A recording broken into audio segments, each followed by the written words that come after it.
What's up, guys? Here we are live, episode number 10. Lori, you get episode number 10. Are you excited? Yes, I love being number 10. I'm a little excited, can you tell? So episode number 10, the Monster Motivator TV. What is that? That's a mobile live stream TV show that's going to come to you if you're a mover and a shaker in your community, if you're making a difference. Wait till you hear what we have today. This lady, this is a very, very dynamic lady, right? Her name is Lori McMacken, but we all call her Lori Mac. And the things that she's done, I'm going to ask her really what she hasn't done versus what she's done. It'll be a much shorter list because this lady makes it happen. Now, she's going to share her story, where she came from, where she's at, and where she's looking to go. But before we do that, let me just give you a little bit of a laundry list of things that she's accomplished that I'm aware of, and I'm sure I'm going to learn some things today. First of all, I knew it was going to be a good day, but I didn't realize it was going to be this good. I'm sitting next to a real live, in color, Rockette, right? That's right. In New York. Yes. Over 20 years. Yes. A real life Rockette. I get to sit next to a real life Rockette. I knew it was going to be a good day. So, you know, I know Lori's from the Midwest, the Michigan area. So I want you to share with everyone everything that where you started and what you've accomplished, because she was a Rockette. Now she's a real estate investor out here in Southern California, an interfaith minister. Religious science or Centers for Spiritual Living. Okay. Mm-hmm. Pastor. Yes, a minister. Okay, minister. Mm-hmm. And what was there? There was a third thing that I wanted to bring up. Speaker? That's it. Motivational, inspirational speaker. And that's how we met. So how I forgot that, I don't know. But that's how we actually met. We met at a retreat that Jeff Saltz put on for speaking, and both of us just kind of ran with it and haven't looked back. That's why we connected. It's in our DNA to just go make it happen. So that being said, let Lori Mac introduce herself and start from the beginning. Where did it start? Mm-hmm. And really, how did this whole journey get you here? Right, yeah. It has been a long journey, but it's been a beautiful journey, that's for sure. And I was one of those people that I came into the world, believe it or not, and I already knew what I wanted to be when I grew up. Wow. I was 4 years old. I'm like, I'm going to be a professional dancer, and that is it. Wow. I didn't come for money. I didn't have a silver spoon in my mouth, so I had to make it happen myself. And so this is where I started my journey, and this is where I learned. See, I'm so impressed with that, the people that know, right? Because that's the hardest thing, right? Is to figure that out. Right. That's the... Well, there was a time in my life where I ended up, acting like a teenager. Later on in life, I had to recreate myself, and I had to find out who I was again. But anyways, so I realized we're always in a process of recreation. However, what I learned is something that you're very, very passionate about. When nothing's going to stop you when you're passionate about something. And your why is big enough. Yes, your why is big enough. There was something in me that just burned. I was going to do anything to become that professional dancer. We didn't have money. I needed to go to college so I could get the training. I didn't know how that was going to happen. And just because I didn't worry about the money, I just focused on the goal. I was pretty much laser-like focused on what I was doing. The money just came to me. I ended up getting the school loans to go to college. So while I was in college, I'm working all day. I'm working till 3 o'clock in the morning. I'm working really, really hard. And I wanted this really, really bad. But I seemed not to be getting the parts in college, like dance parts. So I knew I was really talented, and I didn't know really what was quite missing. And I went home to my mom. My mom asked me, "Hey, Lori, how's it going?" I said, I know I'm really good, but I'm not booking these parts in my college life, and if I can't do it in my college life, how am I going to work in the real world? And my mother, she just looked at me and she said, "Lori, you just don't think you deserve it." And I thought, oh my God. So it was like a light.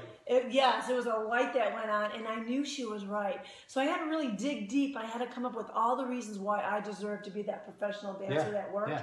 And I am not kidding you. The following month, I got my first job on an ocean liner and the cruise ship in the Caribbean Sea, and I worked for 20 years, contract to contract to contract. So it was just because of that person in your life, which happened to be your mom, changed that whole paradigm, That's changed that whole shift. Yes. To let it in, Yes. right? You kept stopping it. Yes. You know, that's a huge point. Is you can't expect, if you don't believe in you, well, don't expect anyone else to believe in you, that's right? Yeah. Now I know, you know, I just want to highlight this. You know, Lori didn't just go from a little girl to wanting to be a Rockette because she wanted to be a professional dancer. When did you start dancing? How old were you? Well, at 4, but I really didn't have a proper training. So I knew that if I was going to be professional, I was going to have really good training. But you started, I started very so young. Yeah, disciplined. I was disciplined very right. young. Yeah. And you just knew your direction. Yeah. Yeah, you just didn't know exactly how all those windy turns are going to happen. So you found yourself, you're from Michigan. Yeah, right? I'm from Michigan. She's from Michigan. She's not a SoCal girl. She's a Michigan girl. So you found yourself in New York. Yes. Right? Eventually. Right? So take us there. How was that? A girl from Michigan finds herself in New York and right? I love California, I'll tell you that. Oh, so man, York, me too. New York really wasn't my heartthrob, but I went there because I wanted to work. I wanted the challenge. Yes. I was already in my maybe 5th year of dancing professionally, and can I really make it in New York just as a dancer? Not a singer, dancer, actress, but as a dancer. And there was an audition for the Rockettes, and the Rockettes, it was very difficult to get into. And I remember going to Radio City Music Hall and just walking around Radio City Music Hall over and over again and just seeing myself on that magical stage. And I was a non-union dancer. And when you're a non-union dancer in New York, you have to stand at the back of the line. Over 500 girls a year audition to be a Rockette. And so I stood at the back of the line because I was non-union, and I really saw myself up on that great stage. I did the audition, it went fine, they saw me, I kept my confidence. All of a sudden I was in a dance class, I heard the rehearsal started. I never got the phone call. I went home, I was really bummed out with probably 400 other girls, they only hired 7 more girls, so more than that. Now, how many would they have on at one time? Well, for that tour, they were going on tour. Okay. There was 16 of us? 16? Yeah, but usually it's 36 girls on the great stage of Radio City Music Hall. So I went home and I received a phone call that someone had broke their ankle, and I was the next one on the list. So it was magical. And then you stayed a Rockette ever since? 15 years with a Rockette. So I danced professionally for 20. 20 years. 20 years.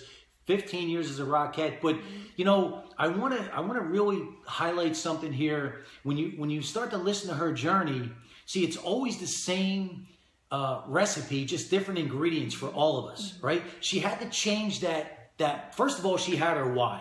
Her why was huge from the begin with, right? That's going to pull her through. But also, Lori, she had people around her. You surround yourself with the right people, right? Oh, yeah. And she changed her whole mindset, her paradigm. And because it was her mom, there was such a connection. And I've met her mom. She's an awesome lady. It helped her break through, really start to open up and say, you know what, I'm going to live more courageous than I am fearful.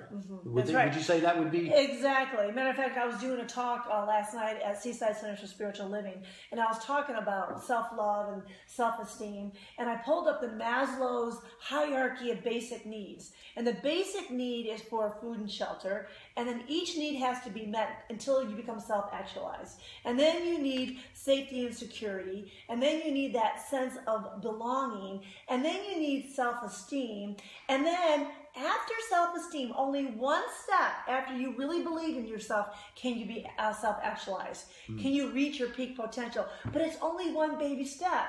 So I think whether we're talking about money, whether we're talking about success, whether we're talking about having the perfect relationship, it's really believing that you deserve it. Right. You know, it is the deserving factor. Yes. I think has been which boils down to your self-image. Your right? self-image. We could build it up, we could tear it down, but we can't outperform our self-image. No, you can't. And that's really everything. So you 15 years on the Rockettes, and then what happened? What made you leave? What made you? Well, you know, they paid me a lot of money to leave. Okay, there you go. That'll do it. And I was 42 years old, and so a lot of the girls, they were in their 20s, so I was old enough to be their mother. Sure. So I was ready to retire. But actually, 5 years before I left, I also wanted freedom. Freedom's a big part of my life. I want to be, do, and have whatever I want, whenever I want. Yes. I have this artistic quality about me that needs to be free. They're creative. Yeah, creative. Yes. Yes. So years before then, I was in New York City and I was taking a class for commercials. And the lady was like an older woman, I would say probably my age now. and she used to be a very famous little actress, okay? And she gave us some advice. She said, if you ever have a chance to make money in this career, to save your money and to invest it. She said, don't be like me. I took all my money, I spent it on clothes and partying, and now today I have nothing. So I thought, wow. And you want to know what? That was just a seed that I planted in my mind. I was only in my 20s. It wasn't until I was in my 30s when I was on tour, she said, oh, don't just retire with a box of pretty pictures of yourself. I said, wow. So when I was in my 30s, I was on national tour. I was making really good money. I was making per diem. And I started reading books on how to become financially free. Okay. And if you read all the books on how to become financially free, they all say the same thing. Real estate. Not really. Oh, no, what do they say? Well, real estate's one way. It's either investing or owning a business and selling it. But okay, gotcha. But no, they all say pay yourself first, live under your means, and then find a good teacher to invest. Get good counsel. So when you're working dollar per hour, when you're not going to get a family inheritance, you pay yourself first. You live under your means. And then, so that's exactly what I did. I had that. I had my Rockette job. I also opened up a little small party business for children, and I socked away all my money. 3 years later, I had $100 grand in the bank. I had good counsel, and I went to LA and started to invest. So you're getting, we're bringing the heat. I knew she would bring the heat. We have people already typing in. All right. I just need to be able to read it. Do you want to go read it? Yeah, let me read it. We're far away. Yeah. So, Lori, George Elias is saying, what part? My dad went to Wayne State University? Yes, Wayne State. Yeah, I grew up in Troy, Michigan. Yeah. Okay. So it's like right here. So, that's how Michiganders, we use our hand as our map. Oh, do you? Yeah. Okay. And then James Shelby, that's my buddy up in Marietta. He's killing it in real estate. He said the advice you gave is perfect. It's right on the money, right? That's right. Right? You read all the books, and that's exactly what they say. That's the recipe. Yourself first, live under your means, and get really good counsel. Don't get counsel from the handyman about what to invest in when they're not an investor. Right. Yeah. The Richest Man in Babylon is a really good book to read. Rich Dad, Poor Dad. There's Think and Grow Rich. There are like 5 different books that are great for first-time investors, for young kids, or even older kids like us. Yeah. And you know what? Another great point that I want to share and make sure I highlight is, one of the key components of showing your intelligence is knowing your strengths and enhancing your weaknesses. So she reached out to the right people. Not only did she reach out, but she listened to their advice. Yes. And so many people, they want to reach out, they want mentors, they want coaches, but then they want those coaches and mentors to train them, teach them how they want. And they haven't been down that road. So it's so important, right, that you surround yourself with the right people, and as you're taking the action, it becomes magic. That's right. The people and the circumstances come into your life to make it happen. It all evolves, right? and all unfolds. I think number one thing with everything and anything is not to live hand to mouth. Don't think you're just going to get instant satisfaction. Right. It's not going to be a tweet and you're going to be rich. Right. So after I saved my money for so many years, and then I took 10 years and I invested and reinvested my money and reinvested my money, then I started living on my money. So it still took a 15-year process before I was able to reap the rewards, but I'm not working dollar per hour today. Right. And I can be a minister because I can afford to be a minister. Right. I don't get paid too much to be a minister. And it's no different than starting a business, right? That's right. You have to understand that it's a grind. It's tough. Right. It's hard. I was drywalling and tiling and doing things I wouldn't do today. Yes, that's right. But you did what you had to do, whatever it takes. Yeah. And that's the entrepreneurial spirit. That's the DNA. And actually, I should say, let me back up. Even if you're not an entrepreneur, even if that's not the direction you want to go, the bottom line is the more value you bring to whatever relationship you're in, the more security you're going to have. So if you're a manager, general manager, sales manager, office manager at a corporation, the more value you bring, the more security you're going to have. That's right. Would you agree? I do. And my personal, let me see, formula for peak potential would be to have visions, practice, because practice makes the master, and remember that every master was once a disaster. Right? I like that. It's okay. Never heard that. I like that. Every master was once a disaster, and it happens. Practice, so vision, practice, and focus. You really have to have a laser-like focus. Yes. So those are the three things that I would say if you want to reach your peak potential in any area of your life. And I'm also going to add the self-esteem. In order to become self-actualized, you have to really recognize that you deserve it. It's the foundation. And it's self-discovery, because 85% of the United States, or America, I would say, don't feel like they deserve, And that's the other thing I want to point out, since we both, speak to corporations and we're both on that business mindset.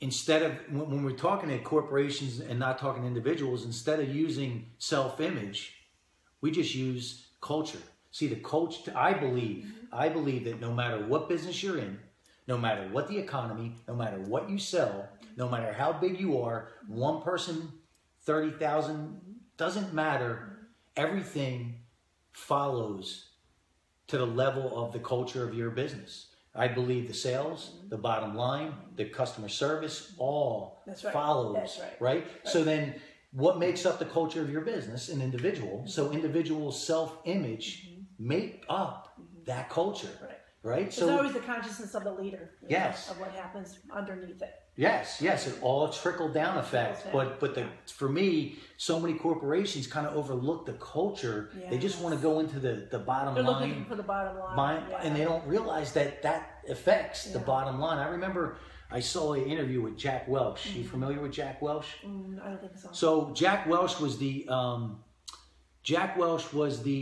CEO and chairman of the board of General Electric from 1981 to 2001. He had 450,000 employees, right? Yeah. He's 83 years old now. You can see this interview on YouTube. Bottom line is he had an investment company. So we had partners. They were buying a business a day. Wow. They were buying up to 200 businesses a year.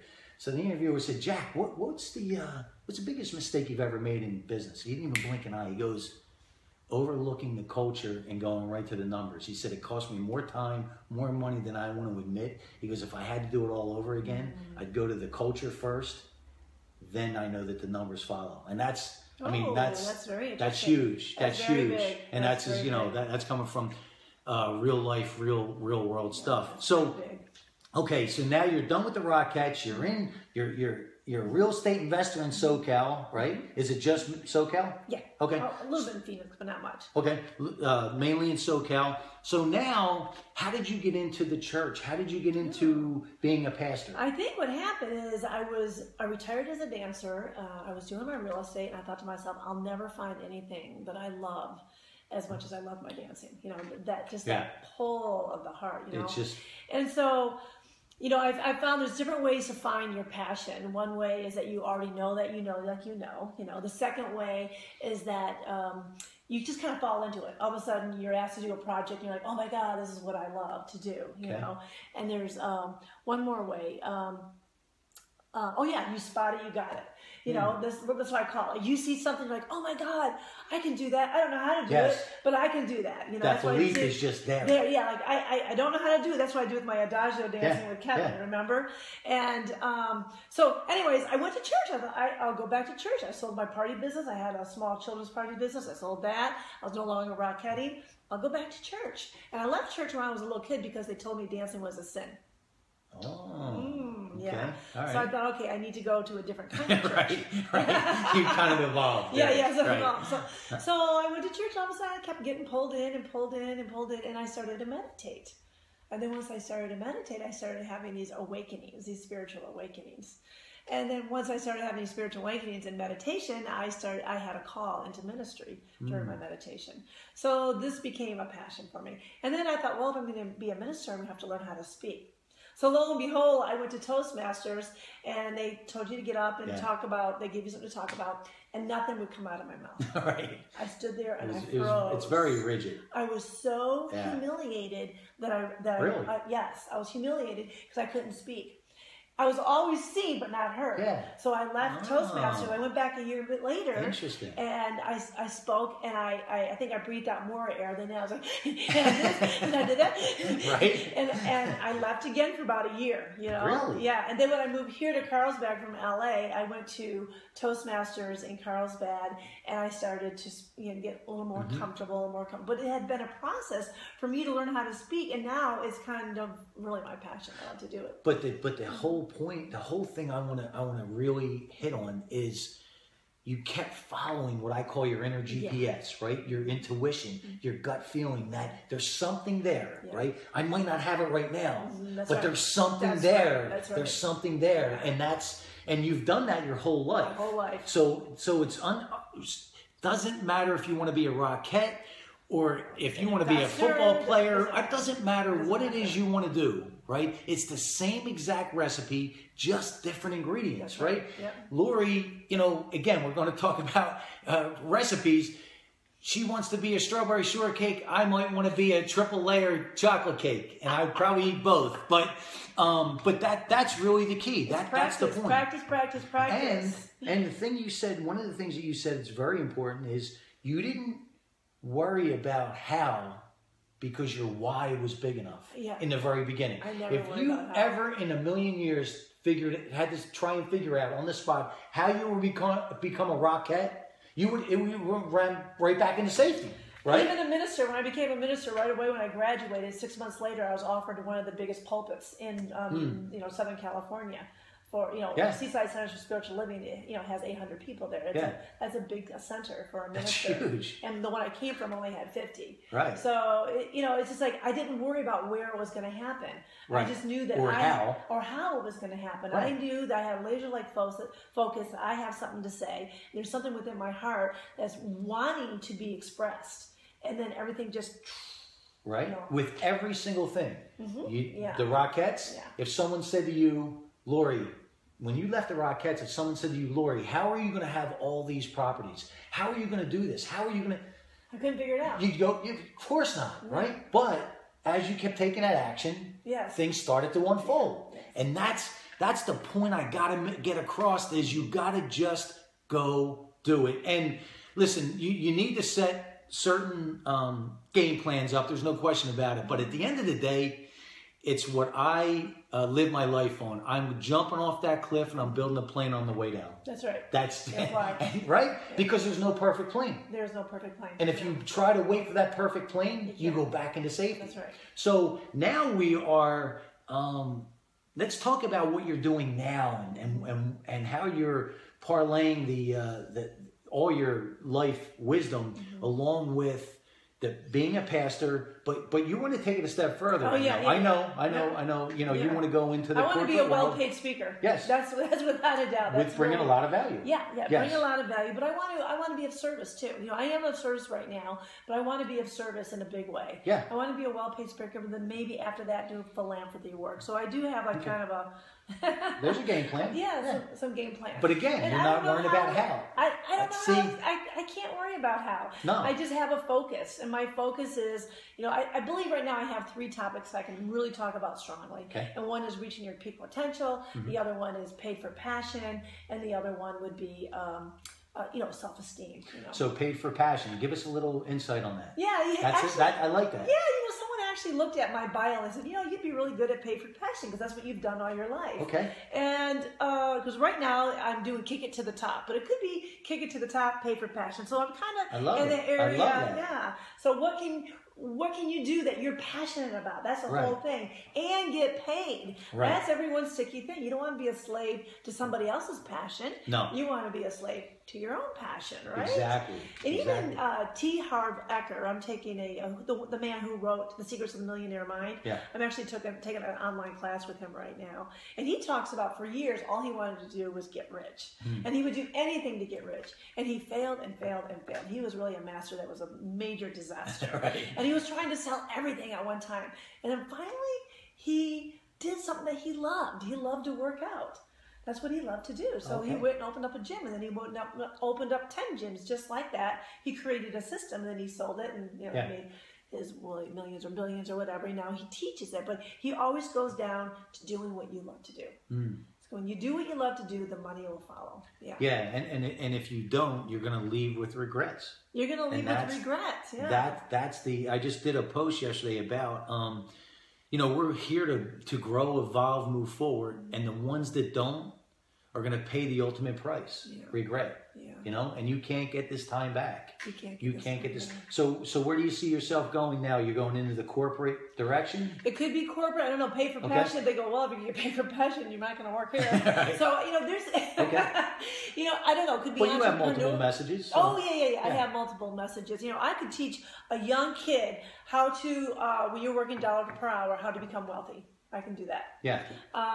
So I would like to go to corporate America. I can speak at women's events about self-esteem and codependency. That's a big one for me. And even young girls. Young girls, I can do that. So there's a lot of different avenues that I can take my speaking. I think I'm going to have 3 keynote speaks for speeches, for sure. Good. Good.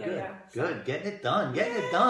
Love the energy. Yeah. So what else didn't I talk about that you'd like to share? What other things would you like to expand on that we didn't talk about? Oh, let me see. Well, I think that vision, practice, and focus. And my ballet master always said that repetition is the mother of creation. And the one thing that you should always, when I would go into his class, I was a naturally talented dancer. But it doesn't matter how naturally talented you are. He would only allow me to do the moves that challenged me. Like I was really bad at jumps. So he put you out of your comfort zone. Every single day for 3 years, I'd have to do jumps. And I walk out of his class feeling like a horrible dancer. I'm never going to make it. I'm so terrible. By the end of the 3 years, I was just like flying through the air. You know what I mean? It just really, rounded me off as a professional dancer because he was a very, very wise man. So whatever it is you're doing in your business, and then it challenges you, that is exactly what you have to focus on. Yes. You have to focus on do what you love, and sometimes it'll be natural. However, he said also that, and I've read this too, that someone who has natural talent, let's say they're right here, and then someone who has no talent, but they work harder and they practice every single day, what happens, they're going to exceed no question. The person with natural no talent. question. I mean, look at Michael Jordan. He got kicked off his high school basketball team, right? And then you have a guy like Ricky Williams who's running back and all the talent in the world, but just never took it to the level he could have. Yes. Just because of that work ethic, right? Yes. Which all starts really in the mindset. That's right. Right? So your journey is no different than everyone else's. You figured out each time, right? Yeah. You figured out your goal and your destination, and they always scared you and excite you at the same time. Oh, yes. Right? Yeah. And then you knew that you had that why, right? Mm-hmm. Deep down, right? You took that action, right? And then what you did, right? Whether you can understand it or not, is the game changer. What I call the game changer, which is your self-talk. Yes. See, when you're self-talk, you left that sometimes you left those practices saying I'm the worst dancer, right? And that's what we do naturally unless we know how to leverage and utilize that self-talk. But let me expand on that a little bit. I'd like to get your insight. How important is self-talk? Oh boy, self-talk really is everything, especially being a religious science minister. I'm so tapped in to your thoughts create reality, that life corresponds to how you're thinking. So if you feel like you're not enough, life will give you people to show you that you are not enough. Exactly. How important it is that you really are the master creator of your life. And then everything that happens in your world is because of what's going on in your mind. So you can you have so much control. You are the creator. You are the controller of your life, and how important it is every day to put your mind on a leash like a dog. You have to make your mind think correctly because it's going to go in the other direction. Hocus pocus, where's your focus? Are you focusing on contraction or are you focusing on expansion? Exactly. And it's always keeping a laser-like focus on expansion. Yes, which is a courageous thing to do. It's a very courageous thing to do on a daily basis, because when you're an entrepreneur, it's a lonely life sometimes. You feel like you're on an island, right? Yes. You're in those, you just bought, I remember you were telling me you bought a property, you found out that there was asbestos and or mold, and all of a sudden now your whole business plan, right? became like, now here you are, right? You feel like you're on an island. Yeah, and you're like, what in the world? But you figured it out and you made it happen. Well, that's really a perfect story that I forgot about. I remember you telling me. I bought a 5-plex in Escondido, and then about 6 months after I owned it, about 4 months after I owned it, I went there, and 3 of the 4 units are flared up in mold. Oh my God, my head was spinning. First thing I did was concerned with the tenants. Sure. I had to pay them to leave, sure. but I was concerned about their safety. And then it took me a year to figure out where it came from. It ended up being a water break in the back of my building from the city. But there was a lot of stress. But you know, 3 years later, I finally got paid out by the insurance. But I had to get a public adjuster, and I was at a breaking point. Like, I have a choice right now that I can just let this go and have no stress in my life, okay? But however, if I let it go, my credit was going to dump. I have perfect credit. So many things were going to happen that I wasn't willing to do. So I was willing to take the fight. You know, your why was big enough. I was not going to lose on that one. Right? And I found the right people, the right situation. It was very challenging. But who's the person you became once you conquered that? Right? Yes. Where was your self-image after that? Oh, yeah. And then I had a girlfriend who went through the same thing right after I went through that, and I guided her through it. Right. I got her the right public adjuster, and, the whole thing. So things happen in your life and you're not sure why they happen, but a lot of times they happen and you end up being a conduit for other people. Oh, absolutely. Absolutely. That's one of the things when Jeff was talking about, someone typed in when we had our show over in Encinitas, they said, how do you tame the nerves, Yeah. And he said, it's so brilliant. It's not about you. That's right. Right? Your message is about the other people. That's right. Your message is about that little girl that wants to be a Rockette, or that little girl that wants to own her own business, or that little girl, or that little boy, or that adult that says, you know what? I can do it.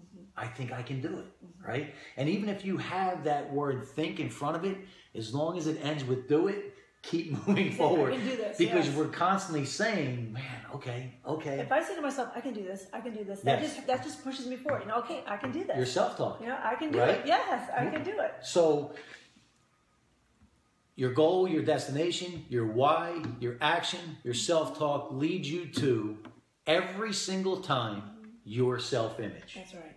And if you're not, and that's your results, that's right. which become your reality. So if you're not happy with your reality, go back to the top.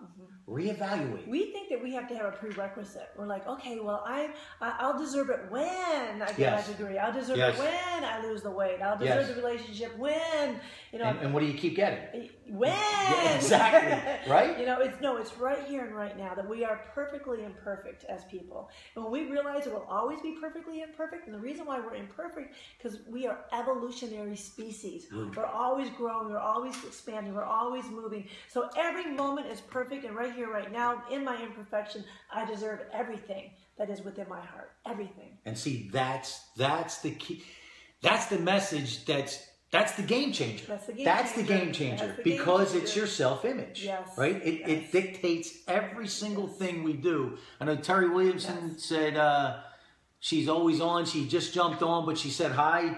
Terry is awesome lady out in Arizona. We're Facebook friends, and she is killing it out there. She's changed her whole world, and very, very courageous woman. She works at a gym. She's just, she's given a ton of value. You guys would definitely, you should definitely connect. You guys would really hit it off. Great woman. So before we wrap it up, what else? Anything else that you want to share? Well, I can share with you a creation story. It's a soul creation story where the Creator got all creation together and said, I have a secret that I want to keep from the humans, but I don't know. I don't want to give it to them until they're ready to hear it. I'm not sure where to hide it. And the eagle said, well, give it to me. I'll take it to the highest mountain. And he said, no. They'll go there and find it there. And the salmon said, well, give it to me and I'll take it below the sea. I'll hide it in the sea. Oh, no. They'll go into the sea and find that. And the buffalo said, give it to me and I'll hide it in the Great Plains. He said, no, they'll cut open Mother Earth and they'll find it there. And then the mole that lives at the heart of Mother Earth, who has no physical eyes, only spiritual eyes, said, hide it within them. They'll never find it. And the secret, that treasure of the heart, is that your thoughts create your reality. That your life corresponds to how you are thinking and feeling and being in the world. I love that. I love that. One of my mentors told me, thoughts, feelings, and actions create your results every single time. That's right. You know, thoughts, feelings, and actions. So, Lori, how can they reach out to you? How can they find you? Yeah, I'm at Seaside Centers for Spiritual Living. I speak on the 2nd and 4th Wednesdays of the month at 7 o'clock. If you want to come see me there, it's 1613 Lake Drive in Encinitas. Okay. And you can follow me on Facebook, Lori McMacken. Okay, and then once this show is over, Lori will share it on her Facebook, so you can reach out. And she's here. She's here to give value. She's here to share with you her wisdom and things that's happened in her life, because theory for me just gets in the way. I want real life practical results based on real life practical knowledge, information, Practice wisdom. is everything. Practice. You're not kidding. Practice makes the master. That's my whole right? life. Practice, practice, practice. So, guys, thanks so much for tuning in. The Monster Motivator TV. We're going to come to a town near you. Go make it happen. Ah! That a girl.